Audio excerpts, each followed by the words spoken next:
नमस्कार, मी संतोष सुतार आणि आपण पाहतात शेल माझा. विना माणगाव आरोग्य केंद्रे ठप्प, रुग्णांचे हाल, प्रशासन मात्र मौन.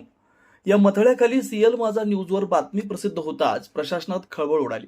बातमीची दखल घेत माणगाव पंचायत समिती गणातून निवडून आलेले नूतन सदस्य व भावी सभापती विलास नाईक यांनी तात्काळ माणगाव प्राथमिक आरोग्य केंद्राला भेट देऊन परिस्थितीचा आढावा घेतला.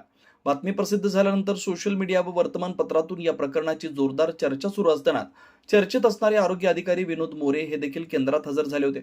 यावेळी विलास नाईक यांनी केंद्रातील सर्व कर्मचारी वर्गाची बैठक घेत आरोग्य सेवेतील कोणती त्रुटी सहन केली जाणार नाही असा स्पष्ट इशारा दिला. रुग्णसेवा ही प्राथमिक जबाबदारी आहे, कोणतीही दिरंगाई किंवा हलगर्जीपणा खपवून घेतला जाणार नाही, कामात कसूर आढळल्यास थेट कारवाई करण्यात येईल असं ठणकावून सांगत नाईक यांनी उपलब्ध औषध साठा, कर्मचारी उपस्थिती व सेवा सुविधा यांची सविस्तर पाहणी केली.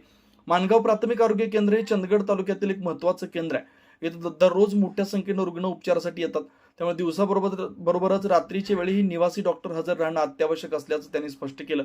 ग्रामीण भागातील नागरिकांना उपचारासाठी इतरत्र धावपळ करावी लागू नये यासाठी तातडीने योग्य ती उपाययोजना करण्याच्या सूचना त्यांनी अधिकाऱ्यांना दिल्या. दरम्यान सोशल मीडियावर बातमी प्रसारित होताच माणगाव परिसरातील नागरिकांकडून नाईक यांना अनेक फोन आले. डॉक्टर नसल्यानं आम्हाला मोठी गैरसोय होते अशी व्यथा नागरिकांनी मांडली. या तक्रारींची दखल घेतच आपण त्वरित आरोग्य केंद्राला भेट दिली असल्याचं नाईक यांनी सीएल माझा न्यूजशी दूरध्वनीवरून बोलताना सांगितलं. या संपूर्ण घडामोडींमुळे माणगाव परिसरात आरोग्य सेवेबाबत नवं समीकरण तयार झालंय. प्रशासन आता प्रत्यक्ष कृती करणार का याकडे नागरिकांचं लक्ष लागलंय. बातमीच्या धडाक्यामुळे हालचालींना वेग आला असला तरी कायमस्वरूपी डॉक्टर नियुक्ती व सेवा सुरळीत ठेवण्याबाबत ठोस निर्णय होणं हीच खऱ्या अर्थानं जनतेची अपेक्षा आहे.